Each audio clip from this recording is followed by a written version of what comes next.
Got some, call it community mail comments, and I try to respond to comments as they appear. For the most part, I don't always get to them, and apologies if you have commented on a video or post I've made somewhere and I haven't gotten back to you, but then sometimes I like to cover them in video form, and actually sometimes it's easier, and I think that sometimes the comments, what you folks come up with out there, is worth discussing. This one's from Mr. Rourke, who posted this actually in advance of me posting my rulings over rules video. He says, "Do rulings trump rules? That is my pet peeve. People who run games without knowing the basic rules. Take Beckme, for example, and lighting oil with a torch in combat. That is one that a lot of people who run games try to make rulings without knowing it already has rules. Another pet peeve is throwing weapons in combat at super close range. You just have to read the rules." So this is something that comes up a lot. And that's basically,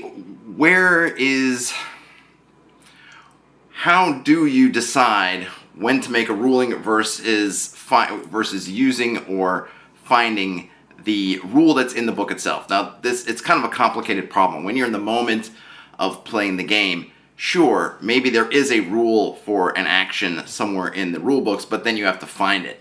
And do you want to stop everything and find it, or do you feel comfortable saying, hey, you know what, we'll look it up later, bam, here's my ruling. But there's another kind, which is essentially where the GM doesn't like the rule as it's presented and then decides in the moment to override it or overrule it and make their own ruling. In the case of, let's say, which was one of the ones that Frederick came up with, the lighting oil with a torch in combat. Maybe the rule is absolutely present and clear, but the GM, for whatever reason, doesn't like it, and they'll say, we're not going to do it that way.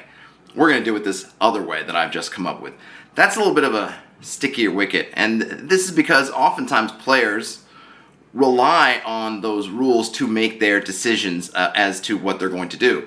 So if the rules say, hey, you can do this as, to use kind of 5th editionese, you can use this as a free action, light this oil with this torch, you as the player are calculating that into how you're planning your combat turn. Maybe this is very important for the sequence of things you as the party are trying to accomplish in this moment. Timing is essential. You read that rule, and so then you determine your actions. Now for the GM just to jump on there and say, no, I don't like that. It needs to be a full action, it needs to take up your attack, whatever it is. Whether we agree with that or disagree with it, it throws off how we're playing the game, and there's been no warning given for it. Some GMs are going to say, well, you know what, rule 0, if it doesn't fit, then, or I don't like it, then I can change it kind of thing. And that's fair up until a point, but players should have some input in this rule 0 because it affects them probably way more than it really affects a dungeon master or referee.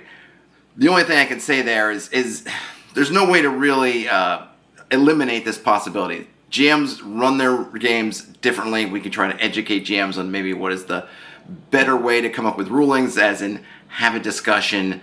Don't just summarily do something, especially when you can see that your players have planned around it, that sort of thing.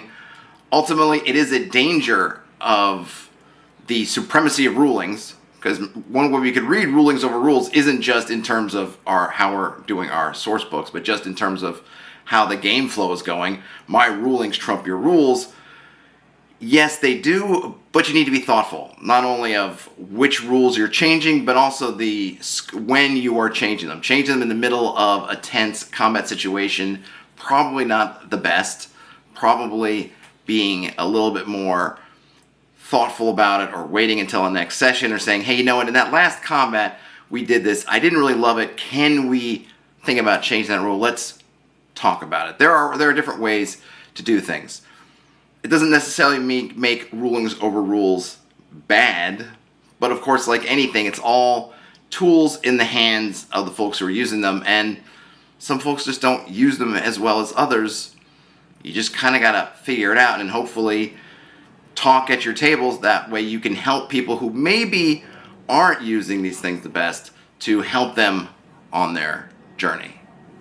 Tag 1080 had another comment on the rulings over rules. He talks about splitting basically the rulings over rules concept into three pieces, or three, he calls them heads. Rulings over rules has 2 heads, the first being game states. that the rules couldn't possibly spell out due to the sheer complexity of free-form play. The second head is the compounding of rules the compounding of rulings into rules over time.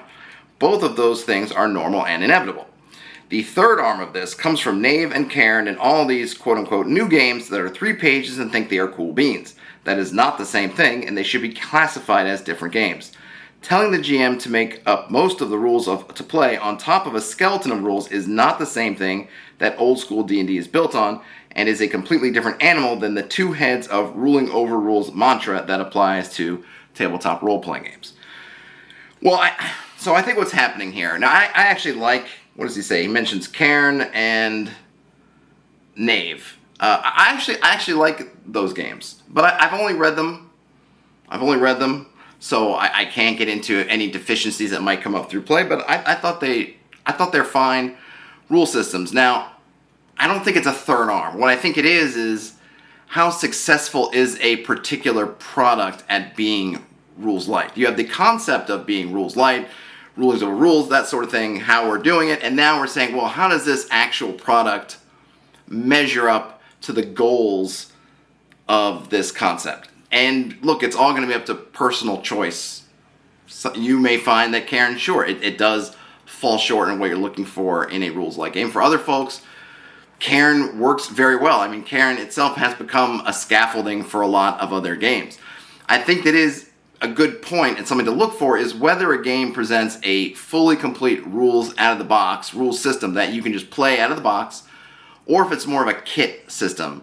And by kit, I mean that you are going to have to add stuff to make it playable, that it's giving you the framework, the scaffolding, the whatnot, but it's not quite complete, that you are expected to add some final layering onto before you can get to, hey, we can play this. I don't know that Cairn or Knave is like that. I think folks do kind of play that out of the box, but again, your needs, what you're looking for in the game, all that stuff is going to be very unique to you. So it doesn't really matter if a whole bunch of other people have done it. If you find it incomplete, then it's incomplete for you. But I don't think that makes it a whole new category of game. I think it's just about how successful is it, right? There are great mystery films or books, and there are poor ones. It's just, we review the games, you try to find the games that fit your style the best, and you go on. I think it's still, I would call it one genre, even if some product is better at that genre to you or to me or to someone else than others. You just got to find the right tools, the right games that work for you. Game on.